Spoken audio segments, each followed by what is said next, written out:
আসসালামু আলাইকুম এভরিওয়ান। আজ তোমাদের সামনে এসেছি আমি আমার জীবনের গল্প নিয়ে। জানো না তোমরা তো আমি আমার ছোট্ট জীবনের গল্পটা তোমাদের সাথে শেয়ার করতেছি। আমিও ছিলাম এক বাপের এক মেয়ে। অনেক সুন্দর জীবন ছিল আমার। আমার লেখাপড়া ছিল, আমার জীবন ছিল অনেক চঞ্চল, অনেক মুখরিত জীবন। কিন্তু হুট করেই একদিন সেই জীবনে আমার নেমে আসলো কাল বৈশাখীর ঝড়। বাবা মা হুট করে বিয়ে দিয়ে দিল। তো বিয়ে হলো, অনেক সুখ সমৃদ্ধ মনে নিয়ে আমি স্বামীর বাড়ি গেলাম, যে আসলে স্বামীর সংসারে শ্বশুর শাশুড়ি সবাইকে নিয়ে কত সুখে থাকবো। বিয়ে মানেই তো কত মজা, কত আদর যত্ন। তো একটা নতুন বাড়িতে যাব এরকম ভাবনা চিন্তা নিয়ে আমি চলে গেলাম শ্বশুর বাড়ি। আসলে আমার যে কপাল, অবহেলিত কপালে কখনোই কেউ সুখী হতে পারে না। তো আমিও পারিনি, অনেক চেষ্টা করেছিলাম সেখানে সুখী হব।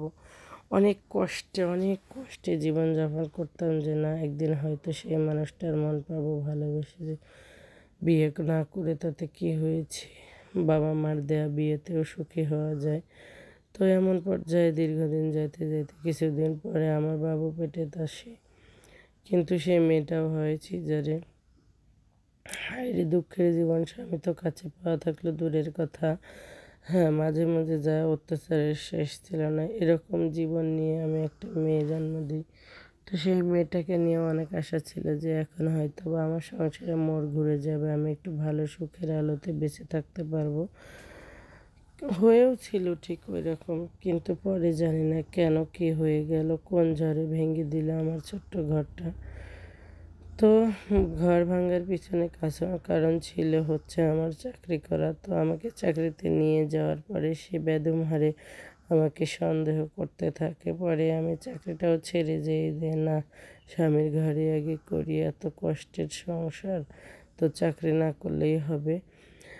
তাও চাকরি ছেড়ে দিয়েও আমি এসে স্বামীর মন পাইনি। আসলে জীবনটা এরকমই হয় হয়তো। আমরা ছেলেদেরকে অনেক ভালোবাসি, ছেলেরা হয়তো তারা ভালোবাসে না, তাদের এক নারীতেই মন ভরে না, তারা হয়তো আরও 10 নারীতেই আসক্ত থাকে। তো এইসব আসলে আমি বুঝতাম না, দুঃখের জীবন। যাই হোক, আমি সেখানে টিকতে পারিনি। পরে আমি ভাবলাম যে না, আমার জীবনটা যখন এরকম হয়ে গেল, আমি কিছু করি।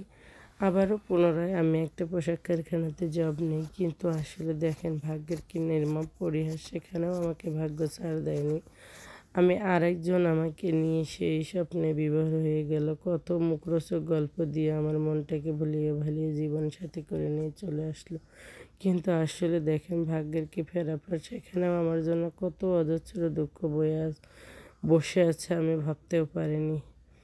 তো আসলে যে একটা কথা থেকে প্রবাদ বাক্যে, যে প্রথমবার সুখী হয় না সে কিন্তু দ্বিতীয়বারও সুখী হতে পারে না। এরকমই হয়তো আমার সাথেও ঘটে যাচ্ছে।